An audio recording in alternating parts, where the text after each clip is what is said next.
वित्त मंत्री जी, मेरे दो सवाल हैं आपसे।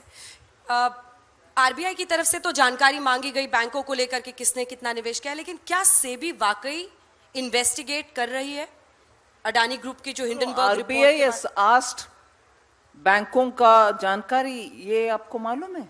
ये हमें तो सूत्रों के हवाले से हमने खबर चलाई है और ये अखबारों सूत्रों में के हवाले से आई डोंट वांट टू। दोनों जानकारी वित्त मंत्री जी आप बता दें, क्या सेबी इन्वेस्टिगेट कर रही है? पहला प्रश्न है।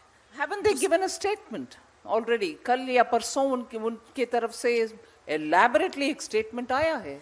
दूसरा हिस्सा इसी प्रश्न का है कि हिंडनबर्ग की एक रिपोर्ट आती है, यूएस जस्टिस डिपार्टमेंट हिंडनबर्ग को वहां पे इन्वेस्टिगेट कर रहा है, लेकिन ब्लड बात होता है यहाँ पे। 10 दिन में जो नंबर 2 पर थे अडानी साहब, वो टॉप 20 के बाहर हो जाते हैं।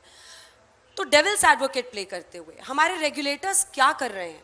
जब इतना गुना इजाफा उनके शेयर्स में हो रहा था, क्या कंपनी मैनेजमेंट से अकाउंटेबिलिटी उसकी पूछी गई?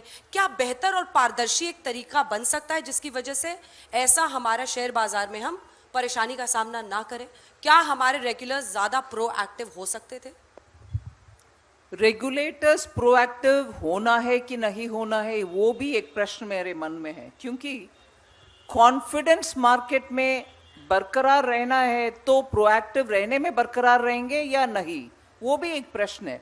अगर मान लीजिए, एक इस विषय में नहीं बोल रही हूं, मान लीजिए एक रेगुलेटर बार बार बोलते हैं, oh my god there is a risk in this company, that company is being investigated, this company is being, openly बोलते रह रहा है, वो मार्केट के लिए अच्छा है कि नहीं है? मैं प्रश्न पूछ रही हूं, मेरा कुछ राय नहीं है इसमें।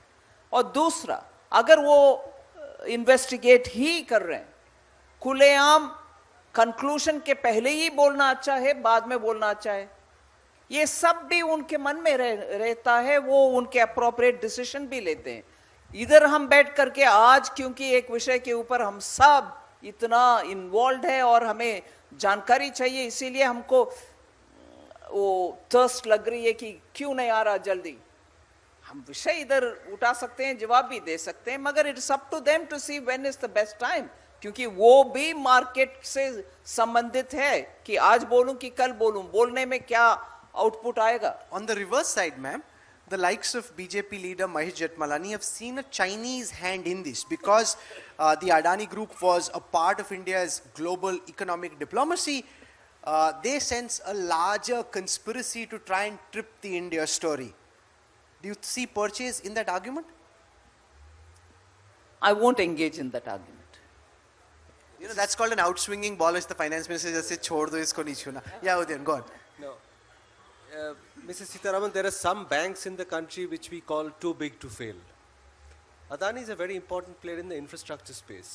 Is it big enough to call too big to fail? Because, you know, there is a suggestion that because of the setbacks, it might set back our progress on many key infrastructure projects. Do you see that as a risk at all? Well, any institution on the verge of failure or any institution in a high risk environment for an economy like India can cause its own impact. So I will not say this is more, that's less. I'll give you the lived experience of 2019, where literally I used to wonder tomorrow morning which is that NBFC which is going to be in difficulty, who's going to fall off the cliff. I used to have that fear. And at that time, if I had disclosed it, what good would it do? And even as we were going through this and making sure every precautionary steps were being taken, you had one S-Bank on which the Reserve Bank immediately came in, luckily came up with a solution to address it and so on. So, every time if questions are posed saying, you think this is going to be dangerous, that's going, no, I will not know. My job will be to make sure the economy runs smoothly. Where I have to intervene, I'll have to intervene. And that's about it. I don't need to talk anything at all. See that?